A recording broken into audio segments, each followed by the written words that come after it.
All right, good evening, everyone. We are here for a special council meeting on Monday, November the 2nd, 2020.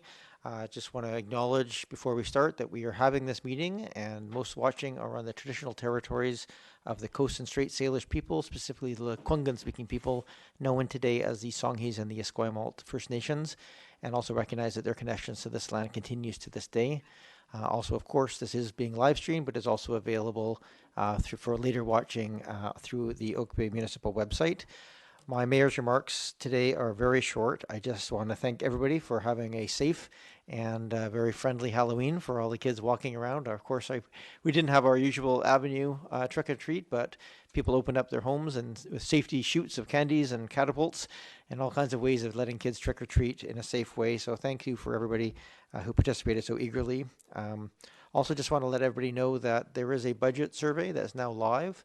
That link is on our website, and we're inviting people go to the connect.oakbay.ca site to fill that in and give us your feedback. That'll help guide our decisions around projects and budgets coming up in the coming year.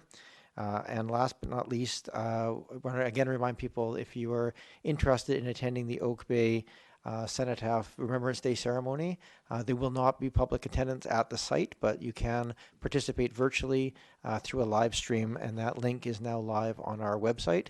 You can see it there, of course, be at 11 o'clock on November the 11th. Moving next into the public participation period, we have nobody registered for in here, but if anybody wishes to call in, the phone number is 250-598-3311. Again, that number, 250-598-3311. In fact, it's a bit of an unusual, as a special council meeting, we don't normally do public participation periods, but we are tonight. If anybody wishes to call and address us at anything of interest to Oak Bay, this is the chance to do so. I'll give it a moment to see if anybody calls in. Again, that number, 250-598-3311. You don't have any sound turned off, do you? Sound turned off? Yeah. No. Okay. Why? We might be having a sound issue. I'll keep you posted. Interesting. Sorry. So I'm just getting, for those watching at home, if you can hear me, apparently, we may be having an audio issue with the stream. So we're just going to wait. As we wait for people to call in, we'll also just wait to see if there's an audio issue happening as well.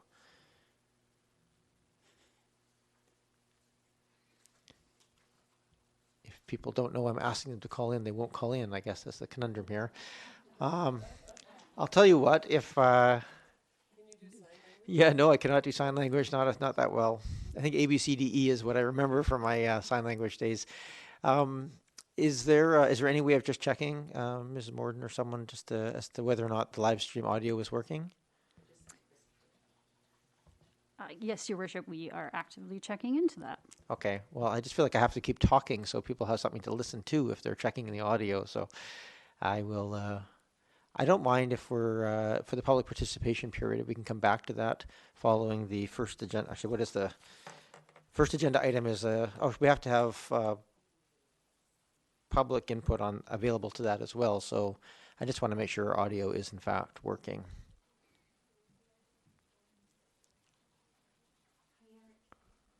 We're stalled out. We might be having an audio issue anyway. Your timing is great. Yeah, have a seat, Councillor Zelka, and we are just we're just not sure if the audio is coming through properly on the live stream, and so we're just trying to do a little bit of a test here to see whether it's coming through properly. So you haven't missed anything other than some very short mayor's remarks. Welcome. I think we're getting word now whether or not it's working outside of our own building. We're good? It's working. Excellent. Ms. Morden, are there any people calling into the public participation line at this point? There are currently no calls. I'm just going to double check with the front reception. Okay. I'll wait another 30 seconds or so to get word. And if not, we'll move on to the next agenda item. In anticipation of the next agenda item, though, I will just say if anybody wishes to call in and have comments on the development variance permit for 629 Beach Drive, 629 Beach, this would be the opportunity to do so, as we do invite public input on variances. So leave that open to the public at this point. You can also call in on that item. Ms. Morden, no sign of any call-ins? There are no calls in the queue, Your Worship. Okay, thank you very much. So let's move on to item number 3 on the agenda then, which is the development variance permit 0101 at 629 Beach Drive. I'm not sure, there is no manager of planning or director of building and planning here tonight. Is there someone to introduce this item, or should we just get straight to it from council? Your Worship, yes, the Director of Building and Planning is online. Okay. Mr. Anderson, do you wish to make any introduction of this item? Yes, Your Worship. This is a development variance permit application that has been presented to the Committee of the Whole. Recently, notification has been given to adjacent property owners, and the permit application is now returning for Council's consideration of approval. The applicants are on the line if there are any questions, and we've not received any written comments regarding this application. Thank you. Okay, thank you very much, Mr. Anderson. Ms. Morden, is there anybody on the phones calling in on this item that wishes to speak to it? No calls in the queue, Your Worship. Okay, thank you very much. So to this table, are there any questions of staff or the applicant? Councillor Green? Thank you, Mayor. And I just wanted to repeat the question I made the last time this was before us regarding blasting, the extent, if any, of blasting for the pool in particular. And if the applicants are online through you, Mayor, to the applicants, I just wondered if you could tell us, will there be extensive blasting or not to install the pool? Thank you very much. So I believe the applicants are online. If you could answer that question, or at least what's the extent of any additional blasting anticipated?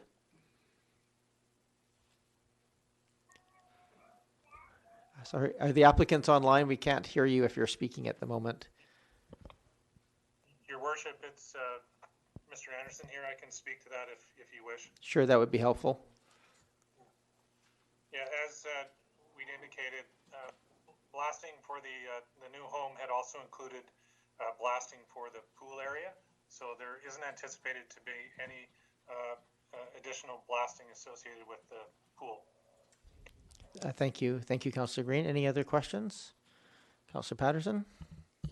Thank you. And just as a follow-up to that, do we know how much additional blasting was done originally for the pool area in addition to the house footprint? Sorry, but by what measure are you asking for? Cubic meters? Mr. Anderson, do you know how many cubic meters of rock were removed for the pool? We're getting a little offline of the variance question here, but if you know the answer, I'll take the. No, Your Worship. What was done was blasting was done in preparation for installing the pool, and so the amount of blasting that was done was to accommodate that. We don't have quantities on that. It's just to accommodate the proposed pool plans that the variance request is here before council regarding separation from the house to the pool. That's what's before council. Thank you. Thank you, Mr. Anderson. Any other questions of the applicants or Mr. Anderson? Go ahead, Councillor Braithwaite. Just a question. So did they anticipate the pool prior to the variance, or I'm just kind of questioning. Obviously, they must have thought about the pool as they were building the house, and then asked for the variance after the fact. Mr. Anderson? My understanding is that they had planned for the pool area and also planned to proceed with the variance application, and that's my understanding. Mr. Anderson, perhaps a bit of clarity. If the variance isn't given, the pool moves further away from the house. Is that correct? Yes, Your Worship, that's correct. It would need to be 3 meters from the furthest extent of the house, which is actually a ground level deck. Okay, thank you. Are there any other questions? Just need I'm just going to reach out to Ms. Morden again. Is there any other calls that have come in on this? Just want to give people an opportunity if they are calling in to have that chance. Your Worship, there are no calls. Okay, thank you very much. So back to this table then. Perhaps we can have a motion and we can have discussion on the motion. Somebody? Thank you, Worship. I'll make sure I get this right. I will make the motion that the Director of Building and Planning be authorized to issue Development Variance Permit DVP 00101 with respect to 629 Beach Drive as appended to the Council agenda of November the 2nd, 2020. Second. Moved and seconded. Any other discussion? Councillor Zelka? Thank you, Chair. Through you to, I guess, the staff. Has the notice of this already gone out to the local neighbors, or will this initiate the notice? I'm just wondering in terms of procedures. Excellent. So thank you, Councillor Zelka. Mr. Anderson touched on that. When the notification has gone out already, so this is coming back for the final approval. Any other discussion? Not seeing any. All those in favor? Opposed? None opposed? That passes. So thank you very much, Mr. Anderson, for your attendance here. We are up to the big item on the agenda tonight, which is the third quarter work plan and budget update. And of course, I'll turn this over. I believe, Ms. Varela, you're doing the overall introduction. Then we have a number of other of our directors either in the meeting room or online to provide presentation as well as answer questions following this. So thank you very much. Ms. Varela, why don't you kick it off?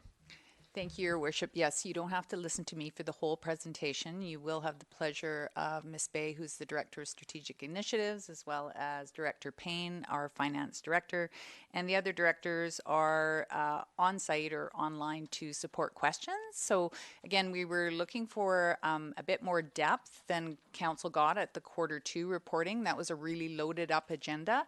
Lots of big decisions before Council. So we wanted to provide this in a setting where you didn't have quite as loaded up of an agenda and Council had some opportunity to speak with their staff. So second slide.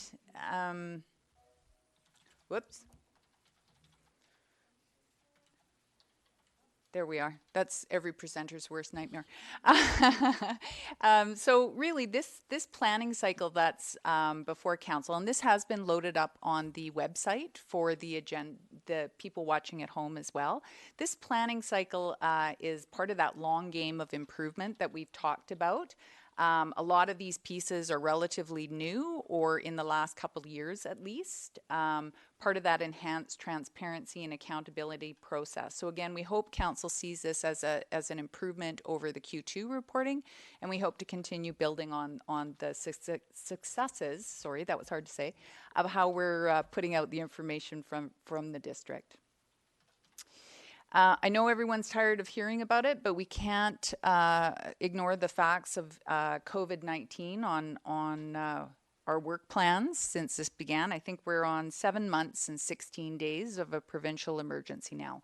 Certainly when we talked about that 2019 work plan, nobody was anticipating the possibility of what we've all lived through over the last 7+ months. Significant response was required to pandemic, and it's still ongoing. And I'm going to give you an example of how it's impacted just the normal course of business, never mind our big pieces of projects. As we move through tonight, I'd like to remind Council and the public that when we develop a work plan, it's really not a contract. It's a forecasted aspirational plan, roadmap, and we have to be able to have that conversation with public and Council when we run up against something we weren't anticipated. It could be a work interruption, it could be a staffing change, it could be a pandemic, who knew, those sorts of things.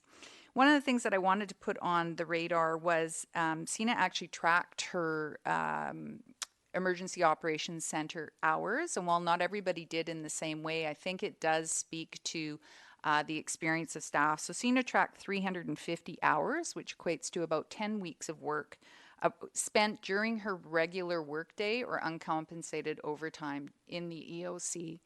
So when we talk about having to adjust work plans and those sorts of things, I think it's important to have that foundational piece. It is a bit of a stark reality. So out of the EOC to date, we've had 402 actions, and I am in awe of this team and how well they've done, both with keeping the business of the district moving as well as a really great response to pandemic that's kept staff feeling safe, morale good, service levels continuing. Of those 402, we've actioned 360 and we have 42 remaining. We are still in the sustain phase of our emergency operations center. We are not in demobilization yet, even though we have shifted from a level 2 to a level 1 a number of weeks ago. So again, lots of work, but lots to celebrate. So in a normal year, and I think council's seen this sort of idea before, is the 90-10 rule. And so when we talk about staff's workload, 90% of that is what you would consider normal course of business. So operations, maintenance, capital programs, and that's important for the public to understand as well. We also have council resolutions and operating resolutions. So it's not just council saying we have to go do this. Part of it, that 90, is also staff saying we have to go do that. To date, we've had 127 resolutions that have required staff response, and that's a bit of a spoiler alert because you're going to get a resolution tracking update from Sarah coming up, but it is important to understand. And the council priority projects, that 10%, when we did that thoughtful strategic planning process with you folks and built out a 5-year plan into a plan that was actually a 5-year plan, you folks basically had us fully booked with those strategic initiatives. And I think that's important for the public to realize as well. Council can always shift those priorities, but you did that with a long-term lens to your office, your term of office. So normal years, that's how it works. Certainly 2020 has not been a normal year. One of the things I also want to acknowledge for any of the public who may be here is that the public, council, and staff have had very different experiences during this pandemic and what it's meant to the level of work. And I know councils use the word, they felt certainly disassociated. I know your advisory bodies have felt that as well when people aren't meeting. Staff have been doing more work than ever. And so you've got this real, when are we getting our foot on the gas? When are we taking our foot off the gas? And that's okay. We just have to be able to talk about that very different experience, and we have to respect how everybody perceived that differently. Council is the lion in this image, just so you're clear. Next slide, Sina. And to be very clear, and I think this is important for the public to keep hearing, council remains in the driver's seat. You have never stepped out of your governance role. Whether you were physically sitting in this room or not, council has been driving this ship or car or whatever you want it to be. Steering wheel, so we'll go with car. And to talk about how council does that, you do it with goal and priority setting. And when we talk about that, there's financial resources, budget, staff resources, project scope and service levels, project timing. You set the taxation rate. You've kept all of that moving during this pandemic. You've been doing your big pieces. You've been developing policy, you've been establishing regulation. You have a really important advocacy role with other levels of government, with your advisory bodies, and you're the public interface. So again, while it might be you haven't actually been sitting in these chambers during that third quarter all the time, you've been doing really important governance work. That didn't stop either. So the good news is that while we recognize COVID-19 has had its impacts, many of which are profound, we're still on track as an organization to achieve council's priorities within its governance term. So we're going to talk with you about shifting some dates, but we still have our eye on the ball for what we committed to achieve in council's term. Again, subject to change based on what we experience going forward. But the point is we come together and we have this experience so the public understands, council understands, staff gets to share its experience of what's happening. If you had told us a year ago we would be dealing with what we're dealing with, we would have said no way. And I'm not going to presuppose what could be coming down the pipe in the next year. So again, we just want to acknowledge we're on track despite those challenges. And again, I'm in awe of this team. I wanted to use the example of something as simple as holding a council meeting and what that does to staff workload. So to actually get you folks back in the room and to be able to accommodate people on the phone and 4 people in the lobby, we had to do all these crazy big pieces. There were days of us rolling, around on the floor trying to figure out tape and social separation and how we could do this and keep everyone safe and get you folks back in the room, because we know how important that is to you. So we had to develop safety plans. We had to develop signage and post notices. We had to develop a screening checklist that's had to change once because the symptoms changed. We had to plan for physical distancing, meeting room circulation. Before every meeting, Sarah and I come in here and stand around and look at seats and go, okay, now where are we putting people and how do we get people, whether it's in the public, what items, there's a lot of thought. So that's how just to get back in here. For every meeting, we have increased IT support. We have to make sure we're implementing the safety plan appropriately. Just the stocking of council chambers had to change. Sanitizing pre-meeting, during the meeting, and post-meeting. Everybody's been watching us pop up and change microphone films and wipe things down. The screening checklist always has to be complete, whether it's you folks or people visiting the hall. Certainly our staff host is doing a great job out there. Corporate services has been doing a great job getting people a means to participate. And we require 2 extra staff for something as normal as a council meeting, which happens at minimum 3 meetings a month. 2 more staff, 1 to answer the phone, 1 to screen. So again, just something normal course of business. The other piece of the governance that I want to put out very clearly is that council resolutions are directions to staff. And those directions usually have a lot of time associated with it. It's not as simple as making a call. A lot goes into staff reports. There's a lot of cross-department consultation. And those have potential to impact work plans. But I think the fundamental arrangement here is that staff serves at the pleasure of council, and council resources staff to get the job done or adjusts expectation. And again, that's why it's important we do a great job of reporting and allow council to ask the questions. So we have to acknowledge, of course, that staff time is a finite resource. And part of that council decision making is realizing that for one staff person, you get 1,575 hours in a year on average. We just talked about CENA using 300 and something of those, 360 for an EOC. That wasn't part of her work plan when we developed the work plan in 2019.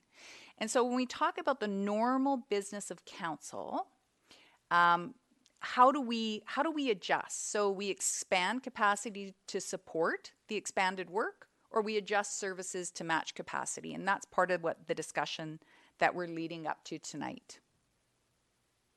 So lots of good news. Every time I start off a presentation with pandemic, I think everybody's going to roll their eyes and go, here she goes again. But there's a lot of great news wrapped up in tonight's presentation. Council priorities are on track to be delivered within the term of office. The district is achieving operational wins to emerge from pandemic better than before. And I think that's really exciting. Like when we talk about modernizing and improving and streamlining, we're seeing that on the ground, and it's awesome. Resiliency has been built with staffing changes in engineering and public works. When we talk about that ability to resource, council wanted to do more capital projects. You resourced. Again, back to that fundamental arrangement. And engineering and public works output has significantly increased. In 2020, you will have achieved more capital work than you've achieved in a decade, I think. More than a decade. So we can also talk about that, but that's huge wins in a super challenging year. So council has a lot to be congratulated on. I'm endlessly indebted to staff, and I think Sina and Christopher will both expand on that good news.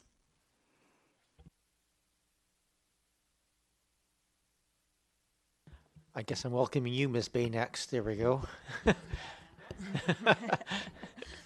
Thank you, Your Worship. So we've broken up the remainder of the presentation into 3 segments. So I will deliver the first part dealing with the work plan update, and then I'll hand things over to my colleague, Ms. Morden, to provide the council resolutions update.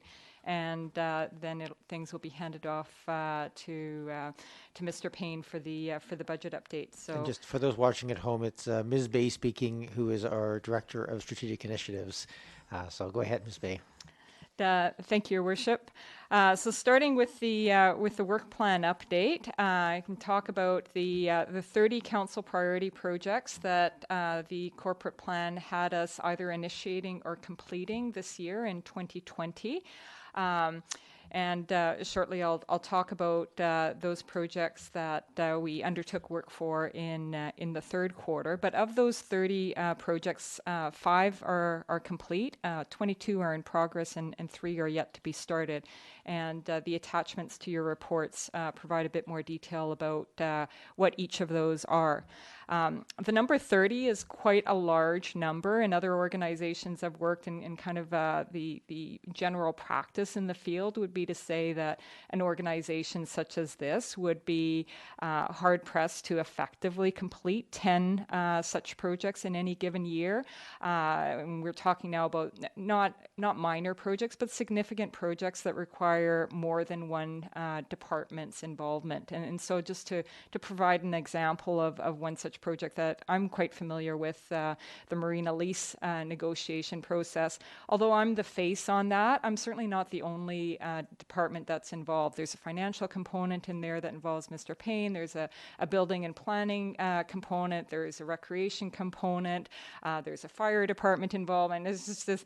There is literally this initiative involves a little bit of every department, and so to put that forward as an initiative, I have to think not just about the capacity on my work plan to be able to take that on, but also have to consider the impact of a project like that on other departments. And so that's why to take on 30 projects in a year is a huge undertaking, and certainly this isn't the only year in the corporate plan where we're taking on that many. So I think that's one of the things that when we bring forward the initiatives for council's prioritization is early in the new year to talk about the remainder of the term and the coming years. That's one of the things that we'll sort of be revisiting with you and just really talking about what the capacity is of this organization to deliver on some of these big projects.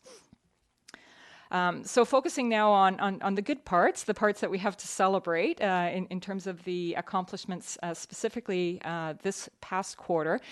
So although I just talked about 30 projects, I'm about to detail a number less than 30 because not all 30 projects were actively underway during the past quarter. So some of those were completed earlier on in the year, and some of them will be initiated this coming quarter or in the fourth quarter that we're now in.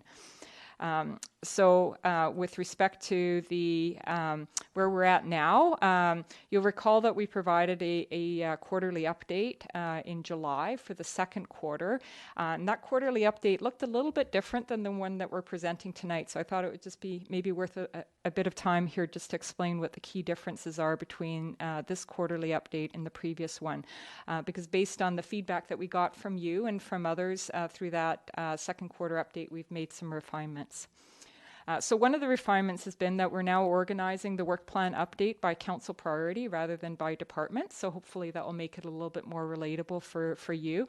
And if that's something that you like, then that's something where we can revise the corporate plan to take the same approach when we convene early next year to talk about the council's priorities.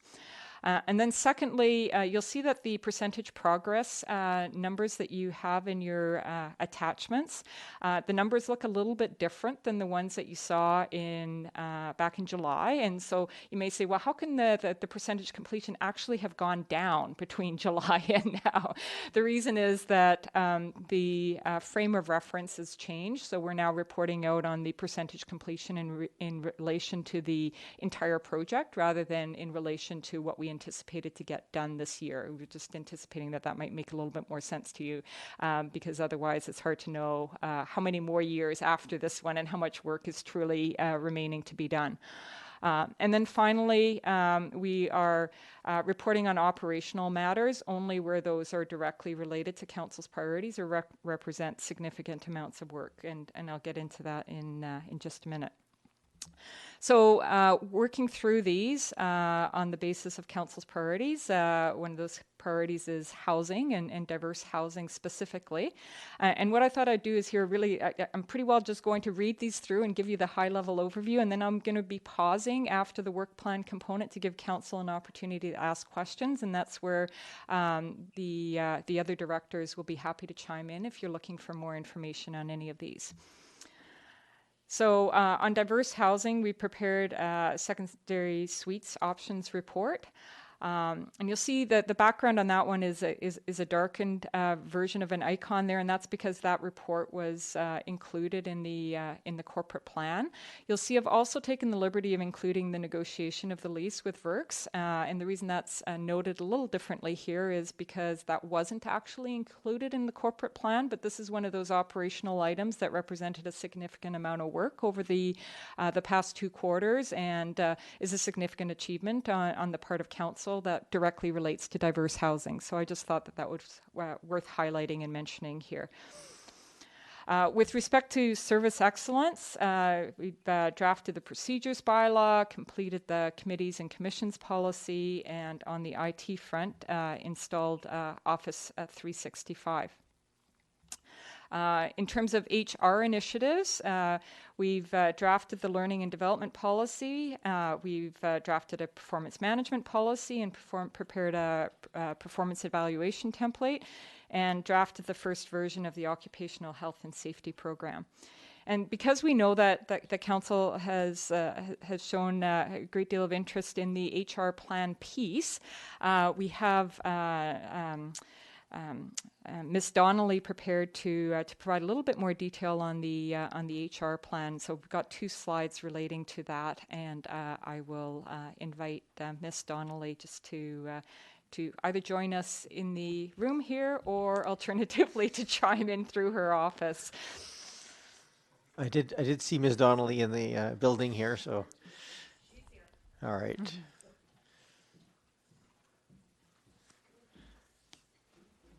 So for, again, those watching at home, Ms. Donnelly is our Director of Human Resources, and so I was going to speak to the HR plan portion of this. Welcome, Ms. Donnelly.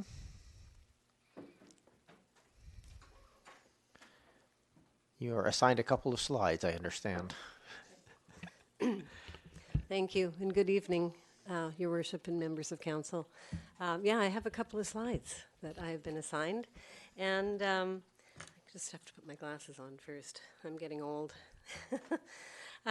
So I'm here to kind of give you an update on the HR plan, and just to remind council, back in January of 2020, I came to you and I presented the framework for an HR plan for the period 2020 to 2024.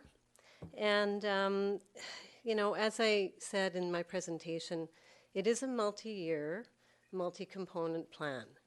And it's really about ensuring that the District of Oak Bay has the right people with the right skills at the right time to follow through on council's objectives.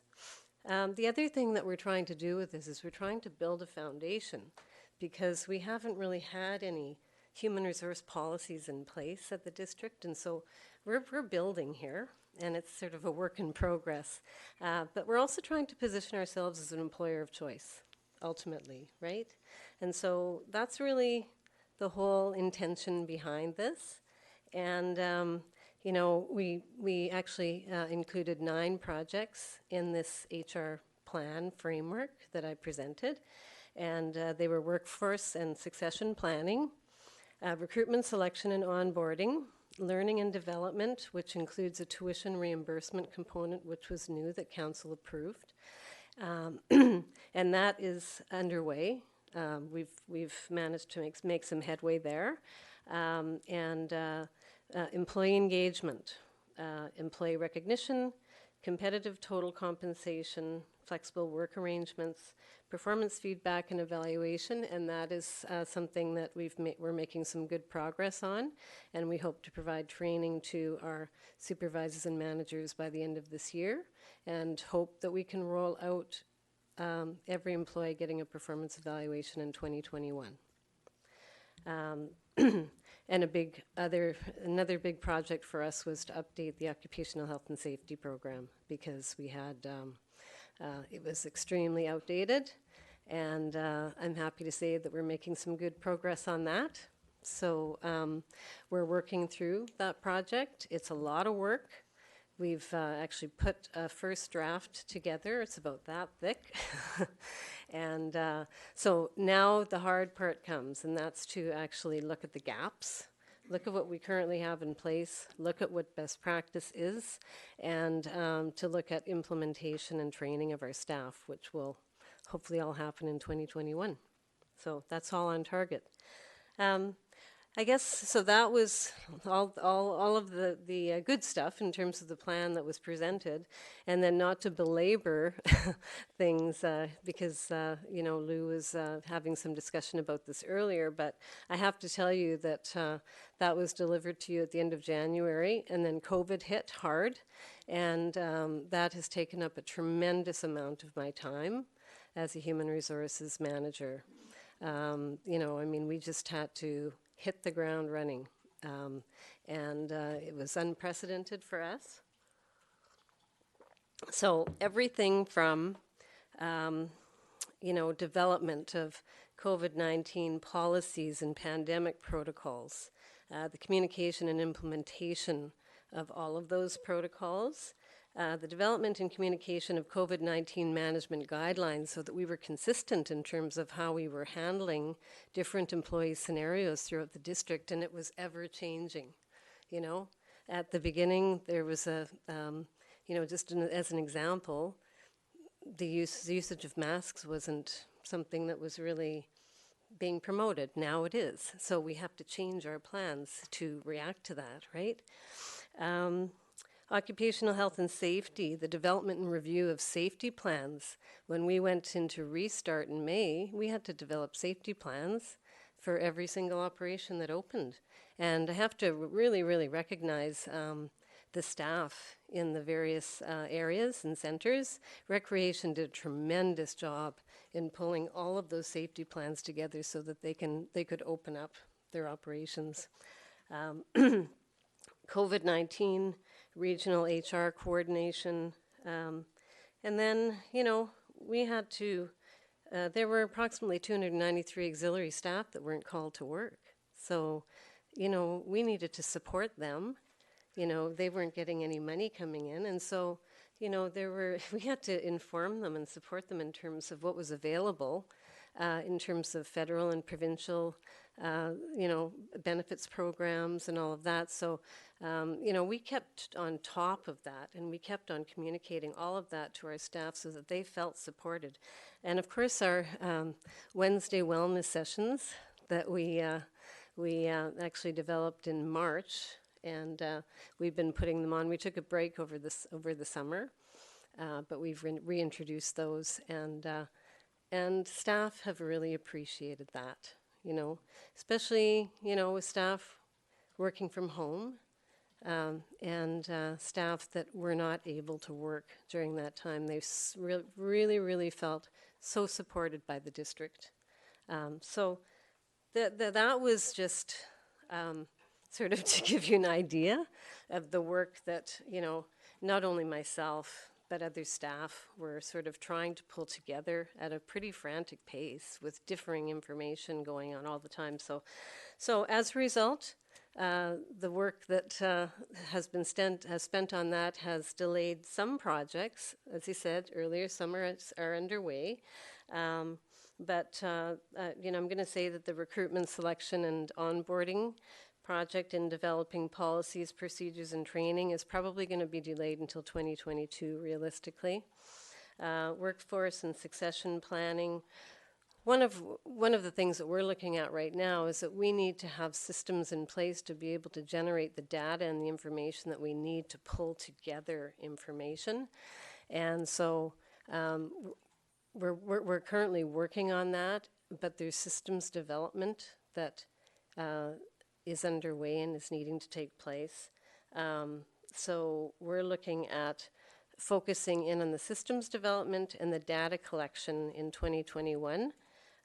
with a workforce plan realistically being completed in 2022. So there's things like we need to have data. We need to know what our current workforce looks like. We need to know how old our employees are. We need to know gender. We need to know number of terminations. We need to be able to anticipate what our turnover rates are, what our retirements are going to be looking like, and we don't have that information pulled together. So in order for us to inform that, those plans, we need to really, really focus on getting those systems enhanced so that we can gather the data that we need. And then the employee survey, I'm recommending that we delay that from 2020 to 2021. And probably the action plan to 2022. The employee survey is going to take a number of months to work through. And that the information that comes out of that survey will probably even further inform it'll probably cause us to have additional sort of priorities and goals in our HR plan, because we want to be able to engage staff, we want to be able to hear them, and we want them to be part of the planning as well. And then the total compensation policy, I'm recommending we defer until 2021. So that is sort of an update on where we're at, and it's been an interesting year, but I do feel that we are on target to kind of move this along, and yeah, that's where we're at. Thank you, Ms. Donnelly. Procedurally here, just of interest, do you want to take questions of Ms. Donnelly now, or should we go through everybody and come back? I'm just thinking hers is a fairly specific area. We can let her go again after if there's no more questions for her, if we want to just deal with that now. Your Worship, there's 2 more slides, and then, well, actually there's 4, sorry. And then we'll open it up for question period. Okay, let's do that So then. if Ms. Donnelly will just stay seated, it might be helpful. Thank you. Thank you. And up next we have Ms. Morden, is that correct? Or back to Ms. Bay, go ahead. Thank you, Your Worship. I have just a few more slides on the work plan update, and then things will be opened up for questions. And then after Council has asked questions on that portion, then we will move on to the Council resolutions update with Ms. Morden. Okay. So moving on to Council Sustainable Service priority. One of the items on the work plan there is to advance municipal hall renovations to make for a safer workplace, and we will be updating and creating both internal and external communications plans surrounding that in the weeks and months to come. There is also the issuance of the Marina lease RFP, which was issued in the 3rd quarter and continues to be live through this quarter. It closes at the end of this month. So the close of that will be represented as a Q4 achievement. And then moving on to quality of life. There's been the immunization of 60 deer and boostering of both those deer as well as all the deer that could be found from 2019. So that has just recently closed. The permit for that expired at the end of October. Then moving on to health and resilience, completed coastal flood inundation mapping, working in partnership with the CRD. Fire and Emergency Services prepared an emergency evacuation plan. And then, as Ms. Varela mentioned earlier on, a significant piece of work, although not in the corporate plan, because we did not anticipate having to run our EOC this year, was the running of the EOC. So that's those are the projects that were advanced through the course of this past quarter. There are a number of projects that we're reporting as delayed and recommending that these be reflected as such in the corporate plan. So you'll see that there's a council resolution for your consideration in the package, and we've added just a few that will show up on a recommendation statement once we've gone through the budget piece, because we've added a few with respect to the HR plan implementation that weren't reflected in the reports before you today. But we will cover that off a little later on the agenda. But the projects that are delayed are the preparation of the village area plans. And the preparation of the fire master plan, the upgrading of the payroll software, and then a number of the HR plan items.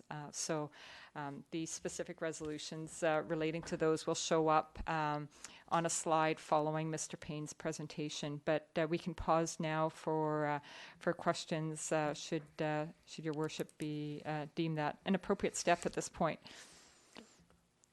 Yes, I do. I think that's great. If we can have any questions of any of the directors attached to this particular Q3 update, we'll take those at this point. Go ahead, Councillor Patterson. Thank you, Mayor, and thank you to the staff for this report. I think that it does a very good job at simplifying a lot of work, but in a simplified way, and so it's quite concise, and I really appreciate that. I do have a question for Ms. Donnelly, and that is, there's been quite an undertaking of an overhaul of the HR services, and I'm interested in hearing any feedback that you have received from staff, just in response to the intent of these new initiatives and the different path that we're going down. I'd just like to hear if they could give us a few words on that. Go ahead, Ms. Donnelly. Through your worship, I think that staff have expressed that they're excited that there is an HR plan, that council is supportive of that. I think we'll probably hear more and more once we sort of get into rolling some of these initiatives out. I'm really looking forward to reaching out to staff through the employee survey and trying to get some of their feedback and some of their ideas through that process. But all that I've heard from staff is that they are very, very grateful that council is supportive of these types of initiatives. Councillor Patterson, that's good. Councillor Braithwaite, then Zelko, then Green. Thank you so much, and through you, Mayor.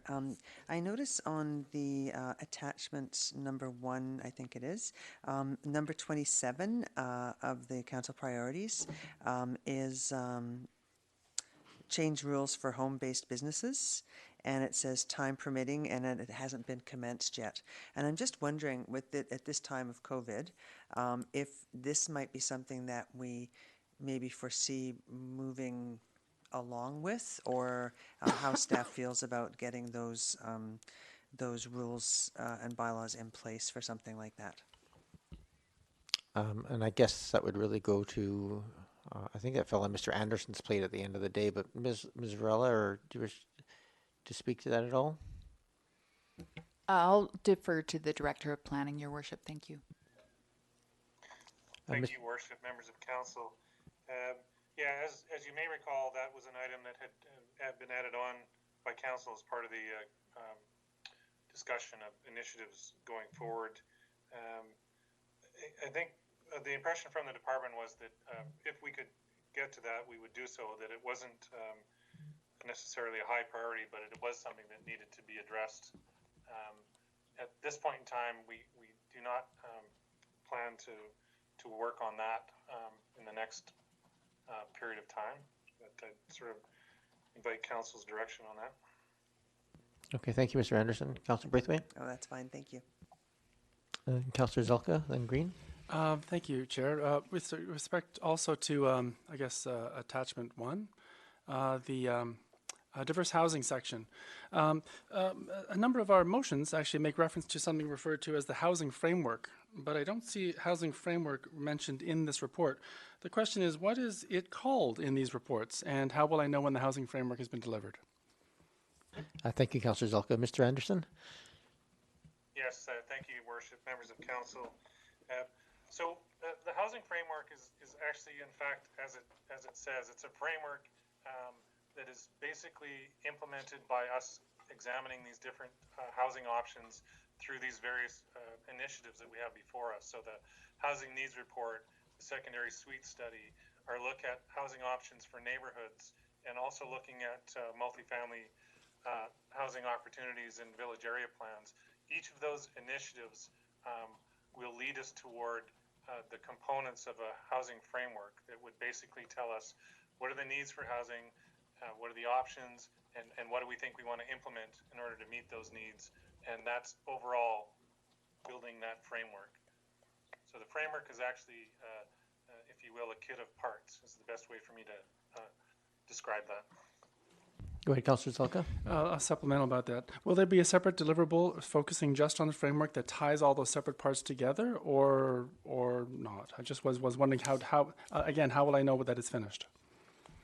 Thank you, Councillor Zelka. Mr. Anderson? Thank you, Your Worship.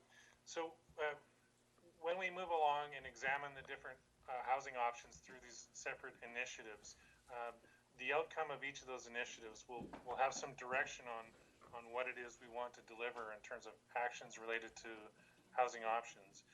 When we have all of those together, basically the implementation of that will be implementing a housing framework for the community. The framework is really a descriptor for all the approaches that we want to take to try and deliver on housing options in Oak Bay. It isn't, if you will, a standalone document, but in total, if we look at the directions that we end upon for our different housing options, those will represent the housing framework for the district to move ahead with. Thank you. Ms. Varela?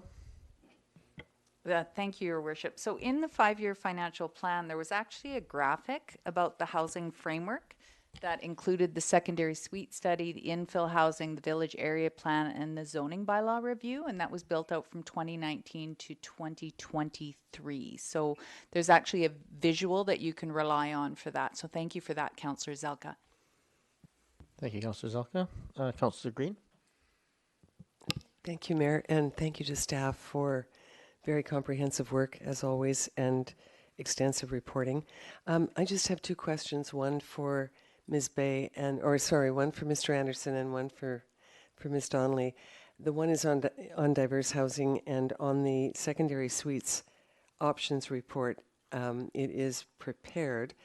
Do you have a date for presentation? It says in Q4, but I've had a number of inquiries from residents asking when this report might come forward. Do we have a tentative time frame about when we might expect to see the report? Thank you. Mr. Anderson? Thank you, Your Worship.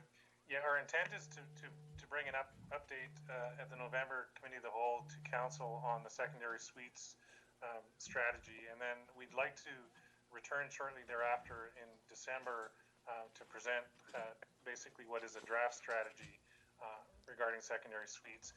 That then would allow us to go forward in the new year and ask the public for their comments on that, and return to Council early in the new year with a final draft strategy regarding secondary suites. So this November, we'll be coming forward with an update. In December, you'll see a draft regarding the strategy. Thank you very much. That's really helpful. And my other question is for Ms. Donnelly. On the HR plan update that you provided, and the 4 bullets that have been delayed, are they in any order of importance? Are they ranked, or are they just sort of randomly listed? So are you putting more emphasis on one over the other? Maybe just on the slides themselves, back up a couple to the COVID-19, yeah. to the 4. They're not in any particular order. They're not. Okay, thank No. you very much. No. Okay, well then we don't have to go back to that slide. Thank you very much. I have Councillor Appleton. Thank you, Your Worship, and through you to staff. I've got a couple of related questions just on item number 5 on this work plan update, which relates to the village plans, and I noticed the deferral is before us tonight. I guess what I'm asking here is the idea of deferral, I guess. Right now it's on the 2021 work plan. I guess the idea of deferring it, or the idea of pushing back that timeline, is such that the item won't be completed in total in 2021. Is that what I understand by that? Yeah, Mr. Anderson? Yeah, through your worship. Yes, that's true. What we have in front of us is that we are delaying the start of our village area plans process, and that will in effect delay the completion. So we'll most likely be completing the area plans in 2022 as opposed to 2021. Just as through you, your worship, a follow up, do we have a sense of when the work is slated to commence in 2021? Mr. Anderson? Yes, your worship. What we'd like to do is get moving a little bit further on the neighborhood housing options component related to infill and the missing middle housing piece, and then we'd like to move basically concurrently with developing the approach to the terms of reference for the village area plans process. So likely begin that in second quarter. Councillor Appleton? Thank you, your worship. Just so very quickly, again on this same point, I noticed that the startup of the village plan process, it references background review and the preliminary work that would precede such a project. I'm just wondering whether or not such a background review, whether we could remain on the specified timeline and not set that back, if some of that background review could be done through providing some extra resources for consultant support. So I'm not sure whether that's feasible or not, or whether or not that's applicable or not. Mr. Anderson? Yeah, through your worship, really the background review and the approach or terms of reference, and actually the preparation of any request for proposals for consultants, is something that we would do to get us to that point of really commencing in that quarter two with an RFP around the village area plan. So for us to sort of spend the time trying to retain a consultant and manage a consultant to basically prepare for us to move ahead with the project, it really wouldn't make that much sense from a staff perspective. What we'd rather do is just get working on that in-house and get that thing moving so that we can then push it ahead and have some consultant expertise to help us along and try and deliver this. So just to summarize, your worship, we're talking, if I understand correctly from what's being said here, the deferral or the pushback in timeline is that background review was intended to be quarter 4 2021. We're essentially start talking about quarter 2 of 2020, or sorry, the quarter 4 of 2020 back to quarter 2 of 2021. Do I get that right? Mr. Anderson? I think it's probably fair to characterize that we would be working on the background associated with in quarter 1, but that I guess what I was referring to quarter 2 is that we'd hope to be in a position to have the terms of reference and the basis for our RFPs for any consulting expertise getting ready in quarter 2. But I guess to say it again, we'll be working on the preparation and the background as part of quarter 1 2021. Thank you. Thank you, Councillor Appleton. Is there any other questions of staff on the Q3 report? Councillor Appleton, yes, more? I do have another question. I just wanted to let other people have a crack at it. Go ahead. With respect to item 28, which is on sea level rise, we received this at the CRD's Climate Action Task Force, and I'm just wondering, is that something that will be presented formally to council? Are we going to receive a formal report from staff on the implications of that? I think that's is Mr. Haran attached to this, or is it Mr. Anderson? Mr. Anderson? Go ahead, Mr. Anderson.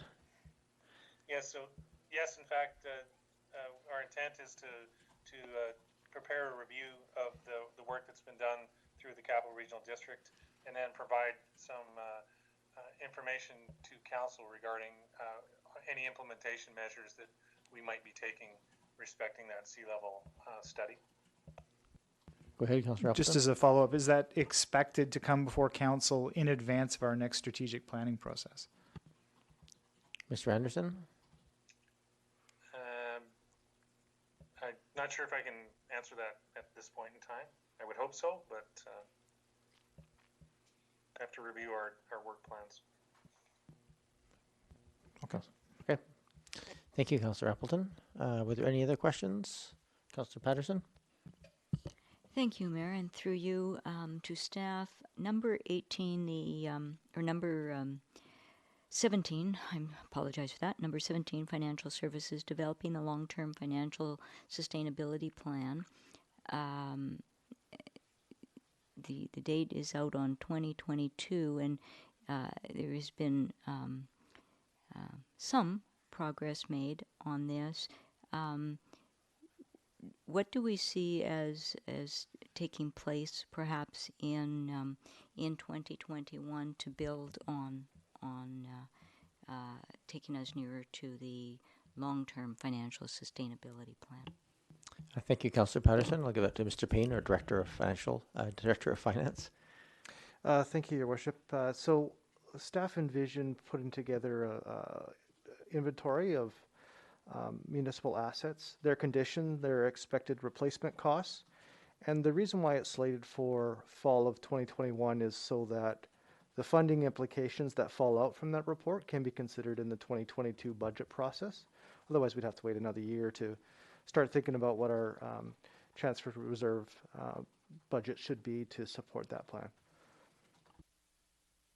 Thank you, Councillor Patterson. I'm going to do a quick follow-up to that question. Will that long-term financial planning piece also include, would that be ready then at that point to also consider things like borrowing options, things of that nature, as part of as part of that long-term financial plan? Yes, thank you, Your Worship. It would detail for us what our financial liabilities will be with respect to the replacement of infrastructure for a long term, usually a 50 to 80 year window, and the options to fund that, which would include debt or other methods to fund such obligations. Very good. Thank you very much. Are there any other questions on the kill? Go ahead, Councillor Ney. Just one through you, Mayor, I guess to staff. On the upgrade for the payroll software, which is part of the recommendation, I'm just wondering, because we have another item that will come before us with regards to the development position, right? And it has that the payroll software is one of the projects there. So I was just wondering, is that necessarily the case that will be deferred, given depending on what happens as that comes before us?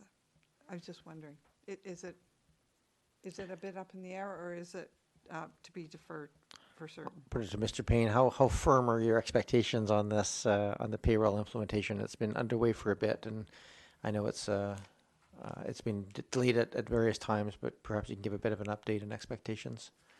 Yes, Your Worship. The payroll software implementation plan that we developed earlier this year, an internal plan that we developed, we're on pace for that, regardless of the IT development position. So we are going to reach a major milestone by January 1st, and we designed it that way so that T4s aren't impacted for the following year. So we want to have a full year of a functioning payroll system. That's really it will encompass a large portion of our permanent staff and will act as a pilot for the remaining staff as well.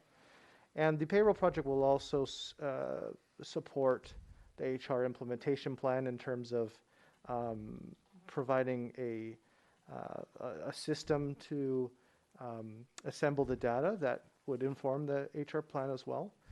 So the payroll software upgrade project really isn't, there is no change from our envisioned implementation plan that we developed earlier this year.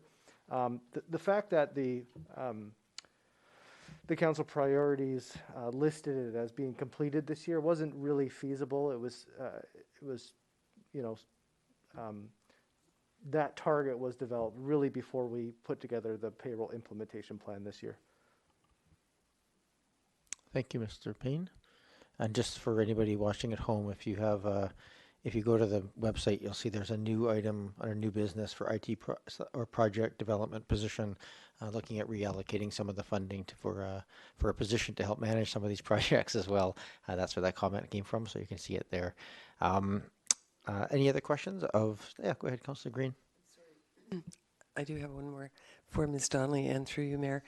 Ms. Donnelly, in terms of workload and capacity in your department, and I know that you are a single sole survivor of that department, do you foresee any staffing needs that are of a semi-urgent nature going forward that you would like to see, or that we should be thinking about or considering in the future? Because having worked in an HR department, I know how hectic it is, and I know that contracts can take you offside, and it doesn't give you a chance to work with the more visionary pieces or planning pieces. So I just wanted to know if that's something that you would bring forward willingly to council if you needed to do that. Thank you. I'm just a little cautious here not to make any sort of plans on the fly in this particular meeting here. So, in terms of talking about HR pieces, but if there's any general comments you wish to make, Ms. Donnelly, you're welcome to do so.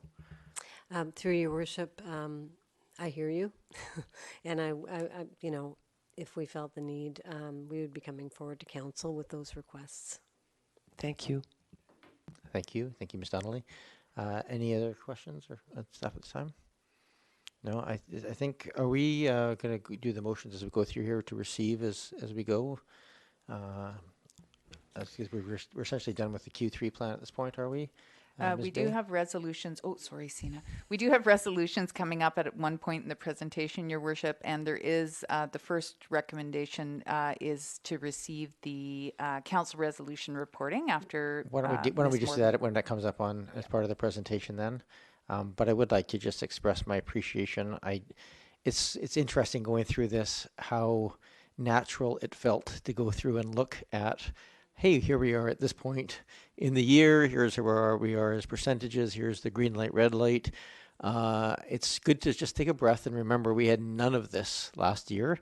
And not only is it here this year, but it's been adapted to adjust to our planning process as opposed to the departmental review, and it's in a very easy to read understanding. And I think from a public transparency and clarity perspective, not just for council but for the entire community to understand where we are, this sort of reporting and appreciate the amount of work that goes in to provide it is enormously valuable. And so just want to express our appreciation for the work gone into this reporting, because it's I've already gotten used to it. I think you'd have a hard time prying it away again at this point. So thank you for the work done on the Q3 reporting. Up to council resolution reporting, and I believe we have Ms. Morden to provide the overview of this. That's correct. And for those at home, this is item number 5 on the agenda. Thank you, Your Worship. Can you hear me okay through the mask? We can, thank you. Okay. Just stay close to the microphone, please. I will do that. So this slide is intended to kind of, oh, sorry, next slide, please. So this slide is intended to sort of take you through the life cycle of a council resolution. Of course, we take direction from items included in the corporate plan and our work plans, but we also take direction through resolutions that come up, say as a result of a presentation or a delegation that may be attending council. There may be resolutions flowing from notice of motion, from an advisory body resolution, or perhaps some kind of emerging situation in the community that council wishes to be responsive to. So when we are looking at those issues, when we take direction from council, the first step is research. So staff will explore how best to deliver on what council's direction is. We research options and costs, and we prepare reports to council, and then attending council, the council meeting to present and obtain direction from council. So sometimes when those items are not in the corporate plan or the work plan, say they came through a presentation, a notice of motion, one of those other items I just referenced, there may be an impact to budget and work plans, and we'll make those amendments and report back as necessary. Then we have to undertake the work. So whether that, for example, might be developing an RFP, hiring consultants, and undertaking consultation with the community, preparing more reports and presenting more reports, that's where the work occurs. And my job in corporate services is to keep track of all those resolutions and chase after people a little bit, make sure they're reporting back to me on their progress on that. So that's what you have before you tonight is our council resolution tracking system report. I can let you know we're going to be looking to improve to our agenda management software has some tools in there that we can track resolutions and report on action items as well. And so it'd be nice to have that all integrated within one software system and be able to run custom reports for you. So that's what we're going to be looking to do going into 2021. But for now, they're in Excel. And so that's the reporting that you have before you tonight. You're already on that slide. So for 2020, and this is current to October 13th, we had 127 resolutions on the books. 111 are complete, 16 in progress or ongoing, and 0 were repealed. Just as an aside, this slide is not here, but in comparison to 2019, we had 132 resolutions in total, 121 were complete, 8 in progress, and 3 repealed. And my last slide, council's term to date. There's 274 resolutions in total, 246 completed, that's 90%, 24 in progress or on hold, and 4 repealed. That concludes my presentation. Thank you. And that is a long list in the actual report itself. So I think it's appropriate if there's questions here of council and Ms. Borden or anyone else in terms of status of any of these items, it's an appropriate time to ask. Councillor Green? I have no questions. I just wanted to make a comment that Ms. Borden, through you, Ms. Borden, I really appreciate this. This is fantastic because it's so easy when, especially now when we're not in the hall a lot and we're not as engaged as we would normally be, to have something like this to be able to track and see and ask questions about is really terrific because you do forget and you do tend to lose track of where certain resolutions have gone and how they've been handled unless you all ask. So this kind of reporting is incredibly valuable. Thank you. Thank you. Are there any questions? Go ahead, Councillor Appleton. Thank you, Your Worship, and through you to staff. As chair of the group, I'd just like to get an update on some matters relating to the Community Climate Action Work Group. I guess this pertains primarily to motions 2020-42 through -44. And I think I get a good read on what the next steps are as far as material back to council with respect to the active transportation component on 2020-42. I guess I would like a little bit more detail on 2020-43, or sorry, not 43, 44. Definitely aware that 40-43 is related to the Cool Kit program, which was specifically deferred, came before council and specifically deferred. But the funding program that's included under 44 was not deferred. And I see basically the status update indicates funding portion complete, program update to be presented in 2021. So as I understand it, because that item was not deferred, I guess I'd just like to get a read on what work is underway on that point and when council would receive information on the rollout of that particular funding envelope. Thank you. I think part of that question is Mr. Payne to confirm that there was, in our 5-year plans, there was some budget attached from previous surpluses attached to this project. Is that correct? Yes, Your Worship. There's permanent funding placed in the building and planning operating budget, totaling $30,000. And you'll see that in the variance reporting in Schedule 2, projecting a budget surplus of $30,000, nothing spent because the program hasn't been developed, which I imagine the Director of Building and Planning would like to comment on. So thank you. And so the second half of that question to Mr. Anderson, can you give any updates in terms of timelines for actually developing the granting portion of that to come back to council? Yes, Your Worship. Thank you. We are looking at that toward the end of this year, and we are hoping in the first quarter to have some information on the grant programs and what the potential might be for us to consider implementing for 2021.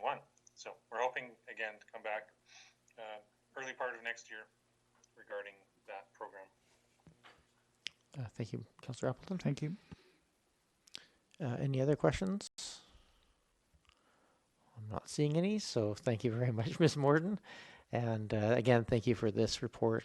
As Councillor Green said, it's very nice to be able to go back. You forget many of these things that have happened, and to be able to go back and see, and the color scheming of red, green, yellow is also very helpful just to get us to scroll through quickly. It's a large list, so thank you. Up next, is it back to Ms. Bay, or should I go to Mr. Payne? Sorry, Your Worship, I think there was just a recommended resolution if we back up one slide. That's fine. I saw it skip by. I just thought we were going to do all the resolutions at the end. So I move that council receive the council resolution tracking update dated November 2nd, 2020 for information. Second. moved and seconded. Any other discussion? Seeing none, all those in favor? Opposed? None opposed. Thank you very much. Now should I go directly to Mr. Payne, or Ms. Bay would like to hand it over? Mr. Payne, our Director of Financial Services, why don't you give us your budget update for Q3? Thank you.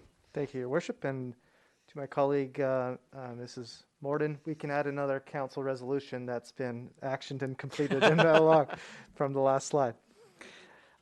Just to comment on the approach to the budget update here before we get into the details, I recognize both council and the public. There's different needs for information, and so what the staff attempt to do in the budget update is to provide the high-level implications and forecasts in the budget, with a comment on a bit of the major variances in the budget, and then we provide detailed schedules in attachment 2 in this case. Council and the public is free to ask any questions on those details. But generally, we don't go over those details in the slides specifically unless questions arise. So I wanted to just begin the presentation with a comparison of how our forecasts appeared in quarter 2 versus quarter 3. And although the forecasts have improved, there's still some challenges in the financial forecasts. So at quarter 2, we had forecasted an operating budget variance of deficit, basically, of $1,900,000. Much of that driven by the Parks, Rec, and Culture budget variance of $2.5 million budget deficit. In quarter 3, we're projecting a slight improvement to that forecast of approximately $600,000. So overall, we're forecasting an operating budget variance deficit of $1.4 million. So of that budget deficit projection, $1.9 million is due to challenges at the Parks, Rec, and Culture Department as a result of COVID-19 and the capacity constraints imposed on the district. And that's offset slightly by other department budget surpluses of $600,000. Now, I'm going to talk a little bit later on in the presentation about our net financial position. Our net financial position essentially can be considered what's our reserve balance at the end of the year. So how much cash do we have in the bank at the end of the year? In the quarter 2 forecast, we had a net financial position forecast of $37.1 million, and that's improved slightly to $38.2 million, and that's because of those improvements in the forecast aforementioned.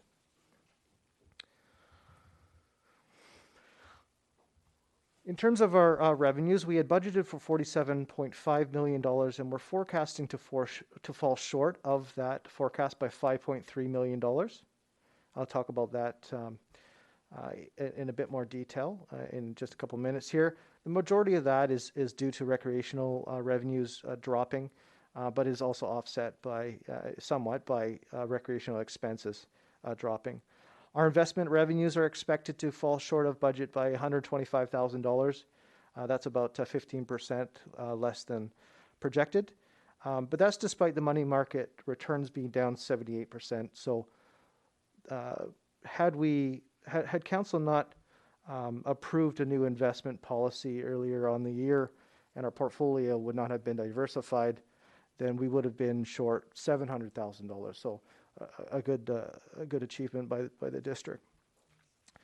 The Building and Planning Department is forecasted its revenues to fall by $184,000, but that's offset by staff vacancies in the department as well.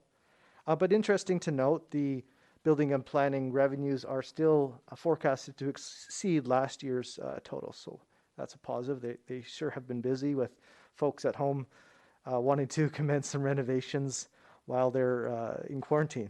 So, as mentioned, recreational revenues are forecasted to fall short of budget by $4.4 million, which is almost half of the entire budgeted revenues, and that's partially offset by $2.5 million in recreational spending. Water utility revenues are forecasted to fall short of budget by $270,000, and this is offset by reduced bulk water costs as well. So the budget for expenditures in 2020 was $42.6 million, and we're forecasted to underspend by $6.5 million.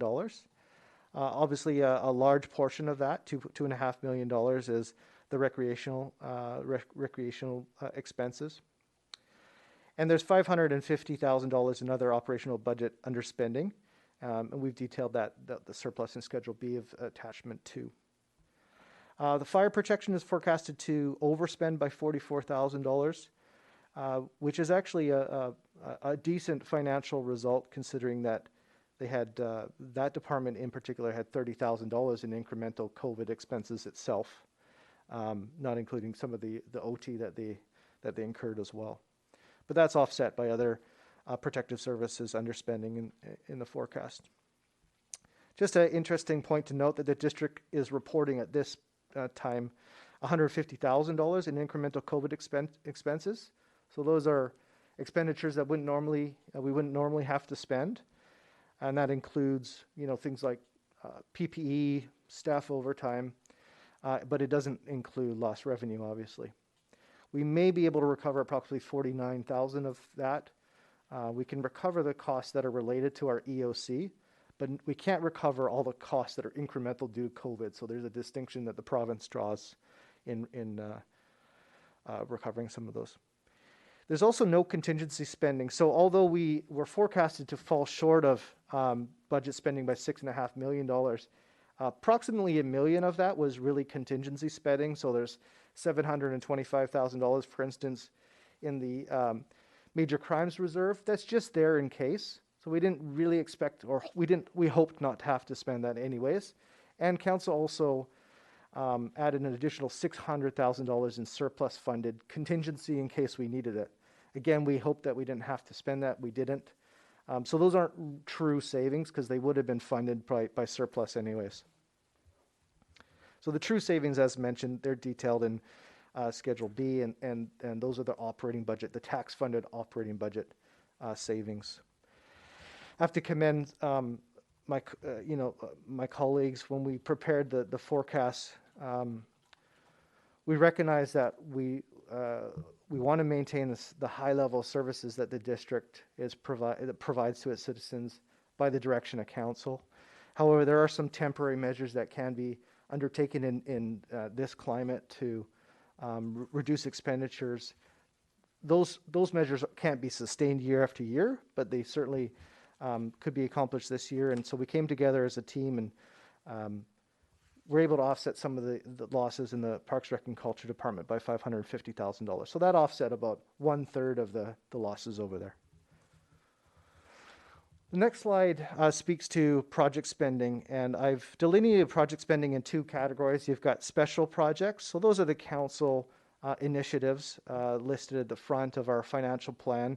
They're really operating projects, so large projects such as the village area plans and other projects that are not normally embedded in the annual ongoing operating expenditures. We had budgeted $1.3 million. We're expected to spend $363,000. But a note here is that we take a bit of a conservative approach when it comes to project spending, although we expect that project spending to occur over a 2, 3, 4 year time frame. We front load it just so that we have the maximum flexibility if it so happens that we can get that spending done. So although we're forecasting, you know, a variance of $938,000 out of $1.3 million, that's not all unexpected, and that's reflected in the work plan progress as well. Capital, however, when we prepare a capital budget, for the most part, we aim to spend that. And this year, the district has done quite well, depending on what your definition quite well is, but quite well in spending its capital. We're forecasted to spend almost 70% of our capital budget, $12.1 million, but that was really a record-setting capital budget. I look back to when the district first implemented tangible capital assets accounting standards, which would be 2009, and this is by far the largest investment in capital assets since that time frame. So even though we're falling short of the budget by $3.7 million, it's still record spending in capital investment in capital. I've listed some of the projects that have more than 50% of budget remaining at the end of the year for special initiatives. That includes the village area plans, the pavement condition assessment, the FOIPA training, HR plan, records management, fire master plan, marina lease negotiations, the Cool Kits program, and sea level rise study. And as I mentioned, many of these projects were never expected to be completed this year. Some have been deferred, and but some were expected to continue into 2021 anyways. In terms of capital expenditure variances, some of the major variances that are forecasted are the website upgrade, the municipal hall refurbishment, which is well underway, although the spending hasn't followed just yet. The Todd House improvements, again, another project well underway, but the spending hasn't occurred. Payroll software, fire truck, the emergency generator, the portable apparatus storage and fire hall door enlargement, foreshore railings, Anderson Hill kiosk, and the Carnarvon Park design.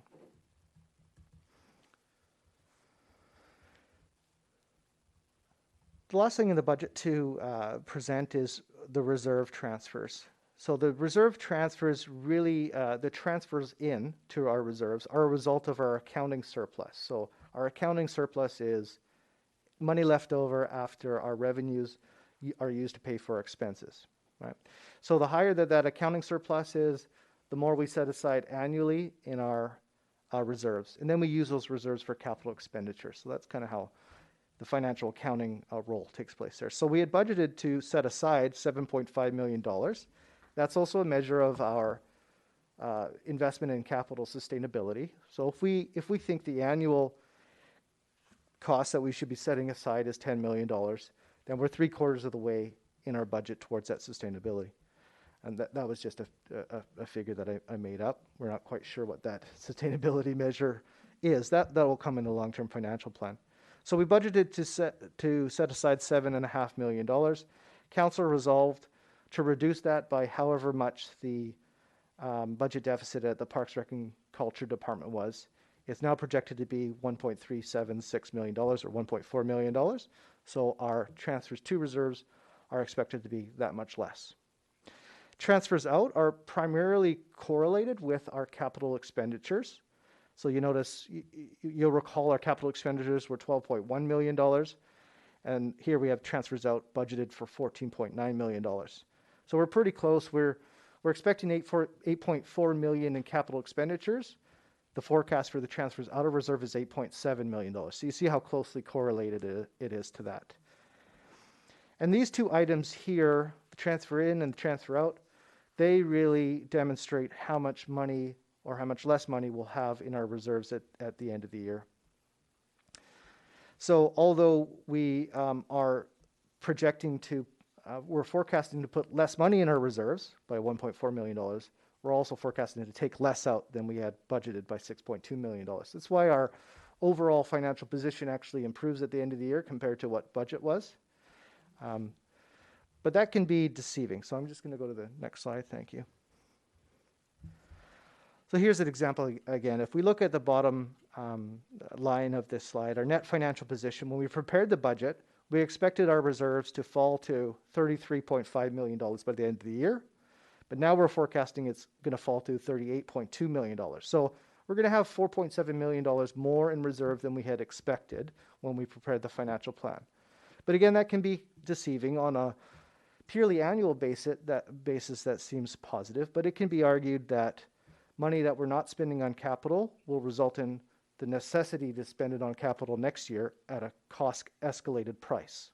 So the fact that our net financial position is more positive than we had expected might result in future financial liabilities that exceed the benefit this year. But that's hypothetical, and it's really subject to cost escalation of our capital infrastructure replacement moving forward. But I just wanted to paint that, because often that's only ever portrayed as a positive financial metric, but it means more than just that. On the next slide, we detailed just some of the budget transfers that were made in third quarter. These are the budget transfers that Council had to approve because they were over and above what the financial plan had originally anticipated. Council will recall that budget transfer policy was adopted. These aren't really those type of budget transfers. Those budget transfers the budget policy anticipates are the ones that can be found from within a budget already. These ones were over and above what the financial plan allowed for. So these are just a summary of some of the budget transfers that Council had resolved to approved in the last quarter, and we just make sure that we proactively disclose those. The next slide speaks to our sustainable procurement policy disclosures, and Council will call on the 29th that an amendment was approved to our sustainable procurement policy that required staff to proactively monitor and report some of the implications of that policy. So the section 2.6 that was added to that policy requires that staff report purchases that are made over $25,000. In addition to that, staff are reporting contracts that have been executed that have a value of more than $25,000. So in Schedule G, you'll see any single payment that was made that exceeded $25,000. In Schedule H, you'll see contracts that have been executed whose value over the term of that contract exceeds $25,000. So I had a great question this morning. The district police department executed a contract with Saanich Police Department on an annual basis that's only worth I forget the exact amount, $250,000 to $300,000, but over the term of the agreement, which is five years, that's the amount that's reported in the schedule. So that will give Council and the public the full picture of the financial liability that's been executed by the staff signing that agreement. And that value is really what the sustainable procurement policy contemplates. So Council delegate, by virtue of that bylaw and policy, the ability for staff to execute a contract, because that ability rests with Council unless it's delegated to staff. That bylaw delegates that authority to staff up to $250,000 to the CAO. So the CAO can't execute a contract of whose entire value exceeds $250,000 without a Council resolution. So that concludes the Quarter 3 budget update, and I'm available for any questions. Thank you, Mr. Payne. I'm sure there's some questions, because this is always the place we have questions. Councillor Braithwaite, you had your hand up first. Thank you, and through you, Chair. I have three questions in regards to Schedule A and then a comment, if I may. My first question is under revenue, grant in lieu of taxes. I see that the amount of money that we had in the budget that we were supposed to be getting from UVic actually increased by $17,500. I do see it says interest increase in UVic, and then it says GILT, which stands for grant in lieu of taxes, but maybe it is because of GILT that they increased this grant to us. Can you tell me whether that's something that we are going to be expecting year to year, or? Mr. Payne, do you have a sense of why that went up this year? Yes, thank you, Your Worship. I asked the exact same question to my financial counterpart in the province. And unfortunately, no, it's not an additional increase to the overall budget. What happens with the UVic grant in lieu of taxes is we're apportioned from a pie of their budget based on our assessed value. And there's been some construction at UVic, which increased the assessed value, so our proportion of the whole pie went up. And we're such a small proportion of the pie that even a slight uptick in 1% is substantial for our budget, and that's what happened in this year. So I wanted to be able to say, oh, can we rely on that revenue to increase year after year? I'm going to have to wait and see, in other words. Thank you. My second question is from the same schedule and revenue also, and it's the line that is corporate admin department revenue, and it says that there's 125,479 decrease because of the MRDT, which is the hotel tax reduction. But would that not have to show up somewhere else in the budget? And if it does, have I missed it? Because I looked for it and I couldn't see it. Because that's a flow in, flow out. Correct? Mr. Payne? Thank you, Your Worship. An excellent question. Yes, the MRDT tax can only be spent on Oak Bay tourism. Now, the Oak Bay tourism, though, hasn't decreased its expenditures, so it's using the reserve balance left over from previous MRDT tax. So normally you would see an offsetting expenditure decrease in the corporate administration budget below. This year you won't, because they've opted, more than likely, to utilize the reserve balance for that previously. And I think they felt it was important during this time to continue to market for tourism reasons and do that. Now, we at the onset in Q2, we really weren't sure if any revenue was going to return this year, but it's starting to peter in again, which is positive. Right, Councillor Braithwaite. My last question is under the expenses, the fiscal. It says that there's a 3,000 additional credit card fees, and I was really confused about that. Like, how do we get an increase in credit card fees when we're not taking in as much money? Mr. Payne. Thank you, Your Worship. We've expanded the services that we accept credit card for now, and since the district hall is closed, a lot of the things, building permits and what have you, we never accepted credit cards from before, but we'll accept it over the phone now. Okay. And then my last comment would be just kudos to you for having the foresight to bring to council the recommendation that we about our investment revenue and kind of diversifying it, because if that saved us around $700,000, then that was a good thing. So thank you very much for bringing that to us earlier in the year. That was a good thing. There we go. It's a little understatement piece of the pie there. So thank you, Mr. Payne. Mr. Zelka, or Councillor Zelka. Thank you so much, Chair. Through you to staff. I'll echo those kudos. Thank you for all the incredible work that financial incentives and benefits you brought to the district. I wanted to ask a question about, and thank you so much for being so clear in your report about the $49,000 in EOC, Emergency Operations Center, incremental COVID-19 expenses that we may or may not get recovered, I presume through a task number through the province. Is there any indication of when or what the issue might be on those on that portion of the total of 150, please? Mr. Payne. Through Your Worship, the $49,000 that I've outlined there as probably recoverable are the expenses that we submitted in advance for approval, and we were given approval. So I suspect there won't be any issue actually recovering that $49,000, but there's always a small bit of uncertainty. And unfortunately, but understandably, the PREOC is the provincial, I forget what the R stands for. I know Councillor Zelko would know, but the provincial EOC, provincial regional, thank you, Councillor Zelko, is quite behind in working through the claims. They haven't been able to provide us with projection of when we will have a successful claim.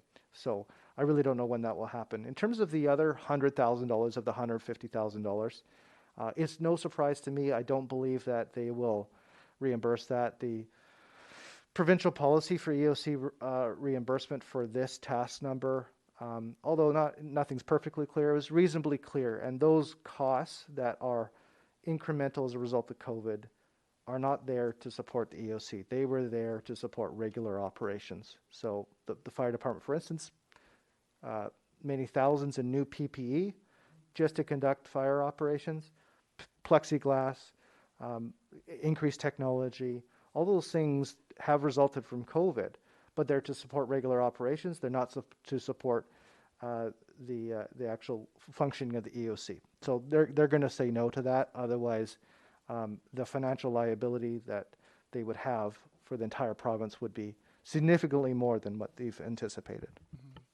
Thank you so much for detailing some of the costs that are in and some that are out, because some members of the public have a different idea of what that means. So thank you for clarifying. My other question has to do with the last line of your report. Police dog unit services for $180,000. Is that in 1 year? And what's that about, please? Mr. Payne? Thank you, Your Worship. This year, as the police department transitioned to an investigation contract with Saanich, they used to provide police dog services from Saanich. As part of the negotiation, that wasn't in scope of that contract, so they had to sign contract with the RCMP. And no, that's not 1 year. It's $30,000, 5-year term, $180,000 total. Thank you very much. Any other questions? Oh, yeah, sorry, Councillor Patterson. I have your name right in front of me, and I didn't ask. There you go, Councillor Patterson. Thank you. No inferiority complex here. And thank you, Mr. Payne, for this report. I think it's a very good overview of where we stand today. I did have a couple of, one question on Schedule C, and then a couple of general questions. But on Schedule C, both in sewer and water, there's a comment that staff were engaged elsewhere, so some of the work wasn't completed. You may not have the answer to this, but to just say staff were engaged elsewhere, it's not really much of a rationale as to, so it leaves, especially with one being water maintenance, you wonder, so work wasn't completed because the staff were elsewhere. So if there's some explanation that we could shed a little more light on, it would be helpful. Thank you, Councillor Patterson. Specifically, the ask is on sewer collection and water maintenance. So the two line items that has that note beside it. Mr. Payne? Yes, thank you, Your Worship, and I would agree that a more fulsome explanation is warranted and should have been provided. Essentially, the Public Works crew do a lot of cost recovery work. So they will do new connections for sewer and water. They will do driveways. They will do storm water connections. Those are all funded by user fees. So as they do that work, they're 100% covered by the user fees that that particular person will fund. So that's what's happened in this case. And that's what's happened historically a lot, actually, is those crews are busy doing user fee funded work, which is totally recoverable, which means we're left with a budget surplus. Mind you, I believe the Director of Engineering Public Works is likely on the line. He probably wants to add more comment to this. I believe he's got a plan for utilizing a cost recovery staffing and regular operating staffing so that both of those things can occur concurrently. If Mr. Horan is on the line and wishes to add, you're more than welcome to do so. So I am here. It's my first time speaking tonight. Just want to make sure you can hear me okay. You're a little quiet, Mr. Horan. We'll just turn up your volume a little bit. Go ahead. Okay, I'll try to speak louder. I wish I had something way more insightful to say than what Mr. Payne said, but I think he covered it quite well there. I think the other thing that happens sometimes is that if certain capital work, replacement of mains and so on in certain areas like storm or water, that depending on the what happens in a year, we end up focusing on one area more than others, and we see then a surplus in some of the operating accounts in some of the other areas like sewer, storm, or the equivalent. So that's the other explanation for why there are sometimes what you see there. Okay, thank you very much. Councillor Patterson, was that sufficient? Yes, it is. I thought that's what it was, but it's nice to have it clarified. Thank you. Thank you.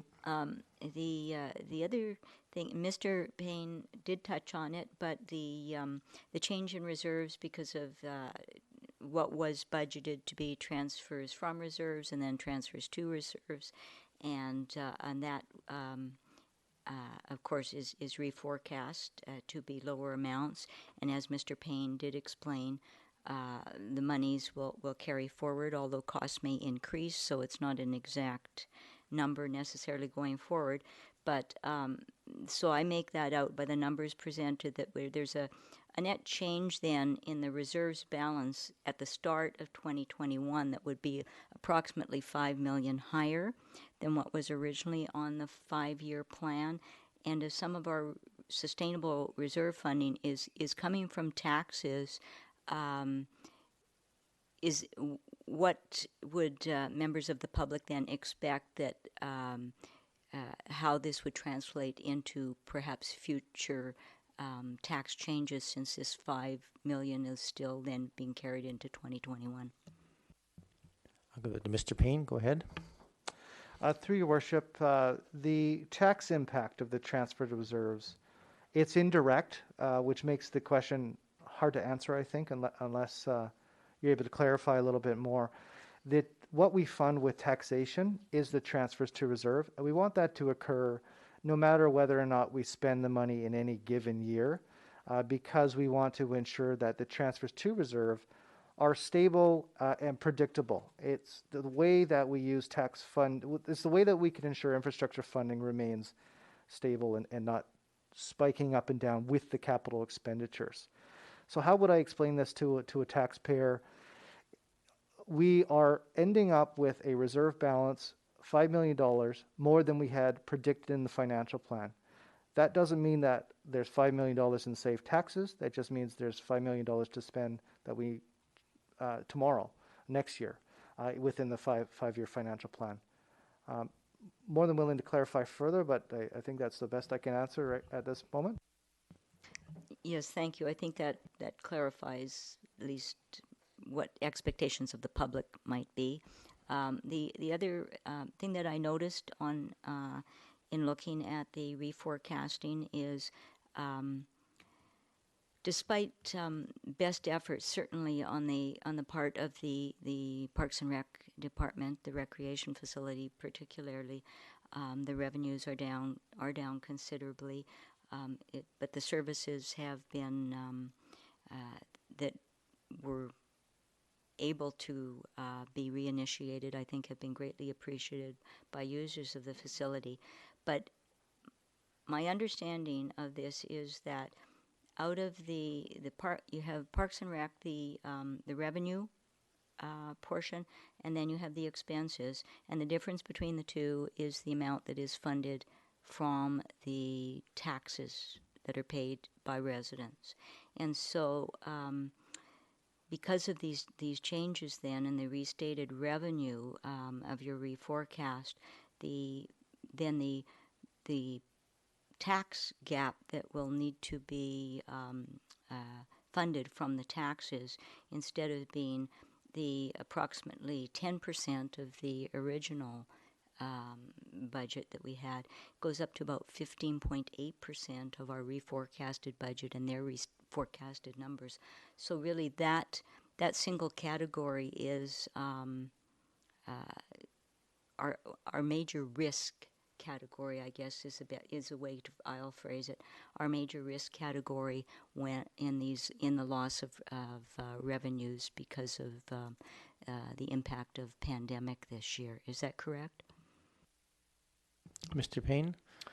Thank you, Your Worship. I'm an accountant, so I'm good at adding and subtracting, but division is difficult for me. No, I don't mean to make light of the question. It's absolutely correct that it's a risk area. The PRC, the Oak Bay PRC, I think this council and the public can be proud that has always had a historically high recovery rate, which means that 70% of the operations have been funded by user fee, and that ratio is much lower in other municipalities. So those municipalities have had the same capacity constraints placed on them by health authorities.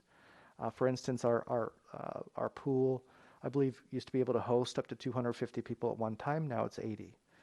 Our fixed costs remain. To run that pool, we still have to have the same amount of staff, the same amount of hydro, the same amount of water. And so all of a sudden, those user fees have dried up. 2/3 of the user fees have dried up there. So in a regular year, the financial performance of the PRC is fantastic. In a year where the volumes of customers is restricted, we don't have the tax funding built in to support that service as well as other departments. So yes, it's a high risk area, and we've got some strategies for that moving forward. But it's a challenge that we've been working through this year.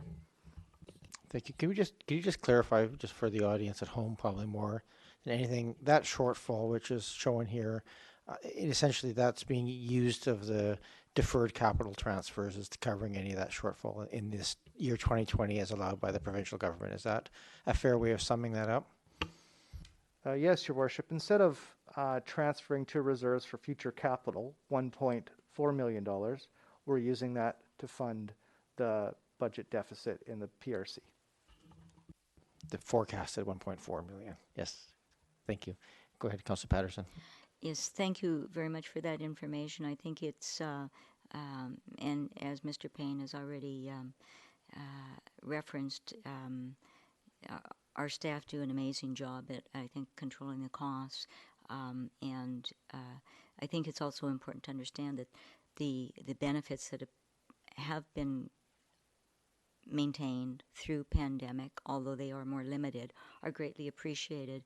And this risk is one that Oak Bay has through our taxes, but it really actually provides a benefit to a wider region than just Oak Bay. And I think that it's important that we remember that when we think of some of these costs. So thank you for that. That's all my questions. Thank you.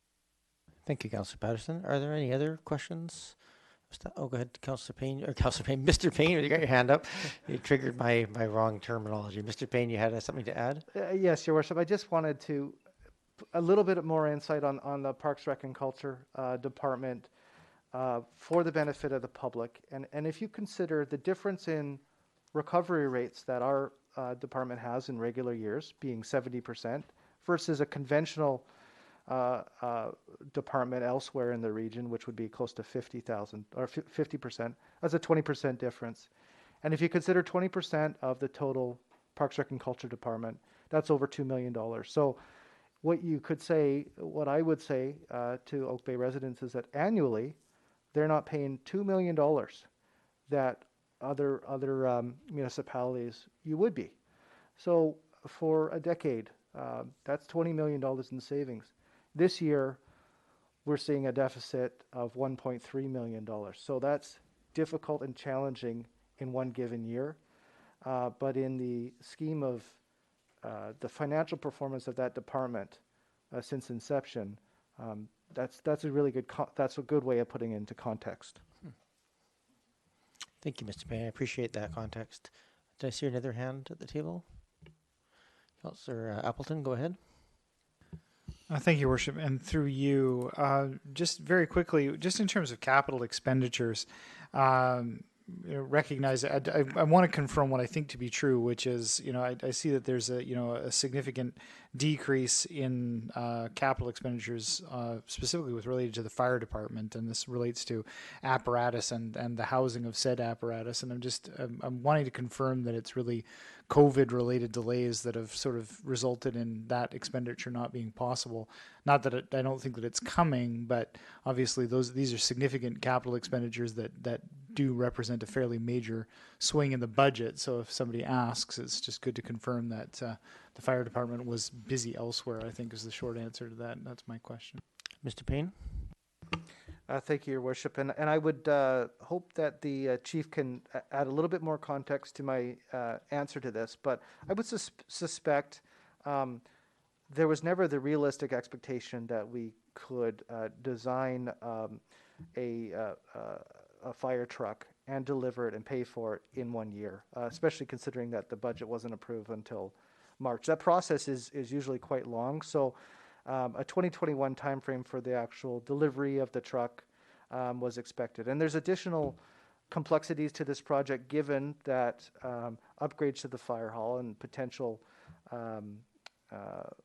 placement of a temporary storage for that require much discussion with the community and with council and with staff. So those complexities alone, I think, would warrant a more realistic expectation of a future period delivery of that. Nevertheless, there's probably more complications that I'm hoping the chief can speak to. The recent vacancy of the deputy position was challenging, and the deputy had been working on the RFP for this, and then of course the attention on COVID-19 response. Thank you. Thank you. Chief Hughes, if you're on the line, do you have anything else to add that you want to add to Mr. Payne's comments? Yes, through the chair to Councillor Appleton. Very good questions. There's significant work that has already been undertaken in regards to what types of fire trucks, the RFPs. We've taken a very cautious and deliberate action with this apparatus, since it is going to be with us for 2 decades. One of the results of this deliberate action is we have found apparatus, a pumper apparatus that will fit in one of the existing doors without renovation. So COVID has had an impact, as have some of our staffing challenges here with the departure of our deputy, but we're continuing to move forward. And certainly there have been some positive developments in apparatus production where their timelines have gone down from the RFP being accepted to delivery of trucks. So that's going to be good news too. So I am an optimist, but we really would like to see that completed in 2022. And there is a lot of groundwork going on in the background. But we have been slowed down a little bit with COVID and staffing challenges. Thank you, Chief. Thank you. Thank you, Councillor Appleton. Any other questions? All right. Thank you very much, Mr. Payne, for that update. I think that concludes our portion here on the third quarter work plan and budget update for 2020. Ms. Reles, perhaps, we have a couple of recommendations here in front of us that were tied to those two things. So I'm happy to take those motions and we can have a debate on them. But Ms. Reles, did you have anything else to add before we do that?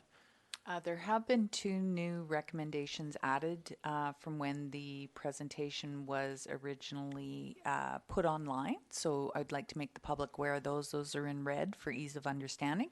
But if we go back to that first slide, those 2 recommendations have been posted from the beginning, and then we have 2 more that relate to adjusted timelines.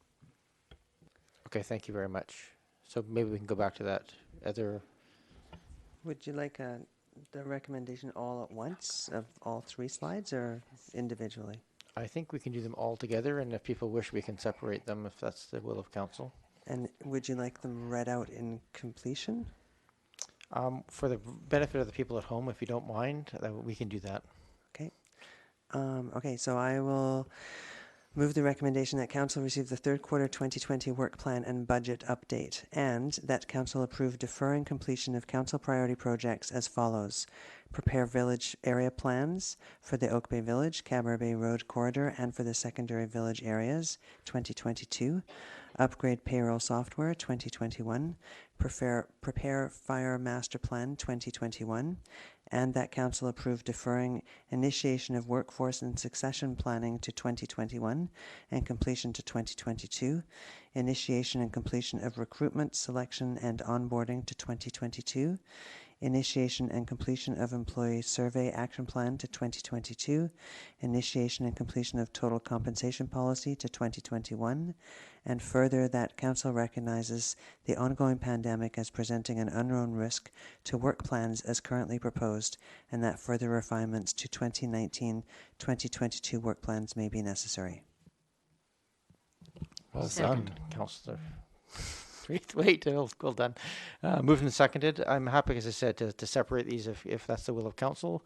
If not, we can just speak to the entire motion. Ms. Varela? And I apologize, Your Worship. We missed adding one on the slide that says that Council endorsed the general framework of the quarterly reporting as provided by staff at the November 2nd special council meeting. The intention is that Council would say, hey, we like what we're seeing here. We find this format useful, and then we can just start using the same format over and over. Again, if there's direction for amendments or change that Council would recommend, we'd take that. I'll just do that motion separately once you're done with this then, and we'll just deal with that. Okay.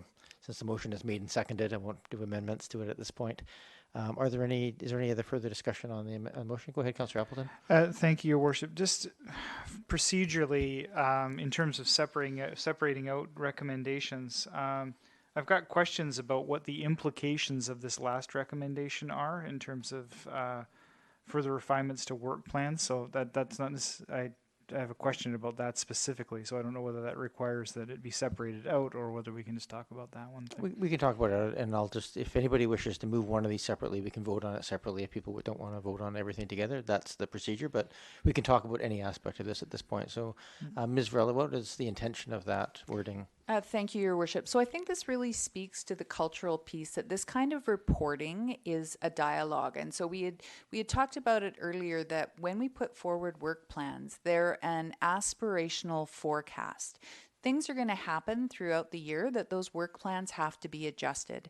And I had said earlier that I couldn't have imagined a year ago having to come to you to talk about the impacts on the staff work plan that we've experienced in the last 7 months.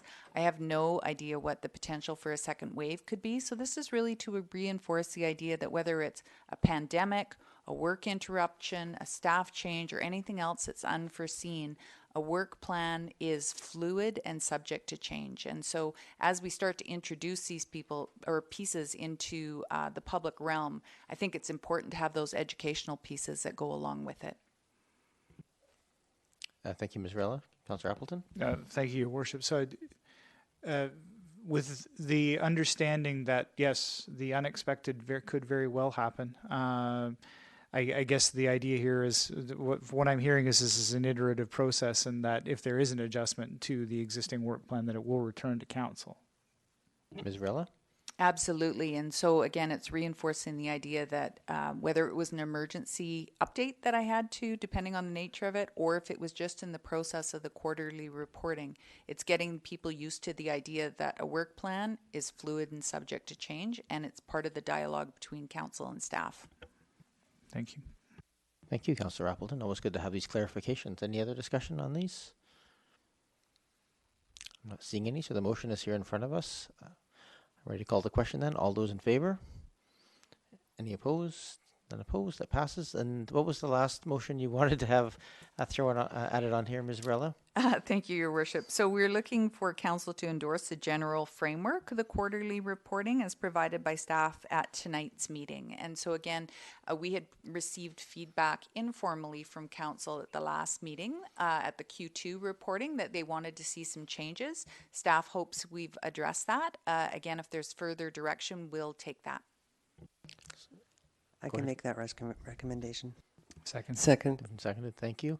Now the motion's on the floor. Are there any other additional feedback on the general format provided here? I want to just flag, because it was raised that as by Ms. Morden, that the tools might allow for some automation of some of the reporting on tracking and things. So the actual look and feel of this might change, obviously, as those reports are done. Ms. Morden? Sorry, that was referring specifically to the council resolution Correct. tracking, just to Yeah. be clear. Yeah. I just want to make sure that if we're endorsing this, it doesn't necessarily mean there won't be some formatting changes, but the general layout and presentation of this on an ongoing basis. Councillor Green? Yes, thank you. Just my comment is that I think the format works really well, and I again, as I said to Ms. Morden earlier and others, that it's invaluable information, and because we have not had this before in Oak Bay, it's incredibly critical to our ability to not only deal with changes as they come along, but as well to plan in our own way for the future. So thank you very much. Thank you, Councillor Green. I don't see any other comments, so I think we're job well done in terms of getting the information to us in a way that's comprehensible. And I would just add my extra comment on that I really appreciate on the financial reporting piece, the summary pieces in the presentation, the overarching explanations, and then the details laying in behind it, I think meets all the layers of people who want the general update, the slightly more detailed, and then the details underneath it. So well done on that particular piece, especially. Well, on all of it, really. All right. Seeing no other comments, I'll call the question. All those in favor? Opposed? Not opposed? Thank you very much. We have an item on the agenda for, we've done the council tracking update already resolution. So we're just, if I'm correct here, on the Board of Variance temporary extension of terms. Is that correct? That's correct. And who would be speaking to this particular item? I can speak to that, Your Worship. Thank you, Ms. Morden. Go ahead. So speaking of pandemic impact, I know that Ms. Hopkins would have had this completely planned out in much detail as part of the committee and commission review in, I think, when Ms. Sonderosa first presented her report in the fall of 2019. So when we brought forward an update on the impacts of the pandemic on that particular initiative, we recognized that we would need to extend the terms of the 4 advisory bodies. We missed the fact that the Board of Variance would also need to be extended. So we have 3 terms. We're just recommending that those be extended to the end of January in order to accommodate a need to convene a meeting probably later this month or early next. Thank you very much, Ms. Morden. I'll move the recommendation. Thank you. Second. Moved and seconded. Thank you very much. Any discussion on that? Seeing none. All those in favor? Opposed? Not opposed. Thank you, Ms. Morden, for catching that and bringing it to us. And then on the amended agenda, which is, if you don't have it on our internal application, doesn't always bring this up. You can go to the website to have a look at it. It's just a memo for budget allocation, or for the, let me bring it up here, IT project development position. Ms. Varela? Thank you, Your Worship. Sorry about the addition of the late agenda, but a late agenda item, but this is quite an operational matter. Staff are seeking council direction to approve the creation of a 4-year term IT project development position, and this really involves the implementation of corporate software, project management, and associated business process improvement. So forgive me if the title is still a little draft, but I think it needs to encompass those 3 key components of the position. And further, we're hoping to reallocate funding for this position within the existing operating and capital budget. So we're not asking council for an additional spend. And this amount is already detailed in the 2021 to, I guess it would be 2025 5-year financial plan. A large part of it will be addressing anticipated projects for the ongoing modernization of the District of Oak Bay. So things like payroll software implementation, budget software, a development tracker software, which I know council and the public will be excited about, work order software, mobile dog license enforcement software, asset management software implementation, another big piece related to council's strategic planning, accounts receivable software, records management software, and the list goes on and on and on. So again, we consider this an operational matter. We can fund this within existing budget, but we'd like to create this in front of the 2021 budget process. And so we're here respectfully asking for council's direction tonight. Thank you, Ms. Varela. Are there any questions of Ms. Varela on this? You just need a motion. I'll move that council approve the creation of a 4-year term IT project development position, and further that staff reallocate funding for the IT position within the existing operating and capital budgets detailed in the 2021 to 2025 5-year financial plan. And I'll gladly second that. Moved and seconded. Is there any other discussion? Councillor Appleton? Thank you, Your Worship. Just speaking against the motion, clearly recognizing the need for additional resourcing and additional support for staff in the areas that are mentioned in the appendix to this memo. I do, however, believe that some options analysis of some other ways of achieving the desired goal and resourcing that would be useful, so I can't support it as it's currently presented. Fair enough. Thank you, Councillor Appleton. Any other comments? Councillor Zelka? Thank you, Chair. No, I'm just very intrigued with many of these projects that have been on the books for a number of years, and we've talked about them over a couple of mandates now.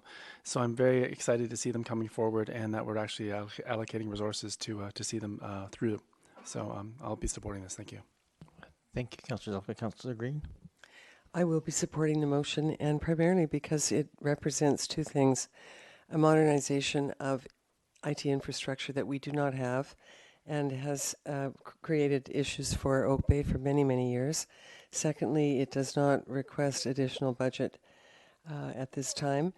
And thirdly, we talk a lot here about succession planning, and this is an important piece of that. And it provides a professional development opportunity for existing staff. So I think on many fronts, this is a positive move, and I'm happy to support it. Thank you, Councillor Green. Any other discussion? Not seeing any then. All those in favor and opposed? Councillor Appleton opposed. That passes. We have a motion to adjourn at this point. Adjournment. Moved and seconded. All those in favor? Opposed? Not opposed. Thank you. Time is now 9:09. Everybody have a great evening, and we will see you next Monday at the regularly scheduled council meeting. Thank you.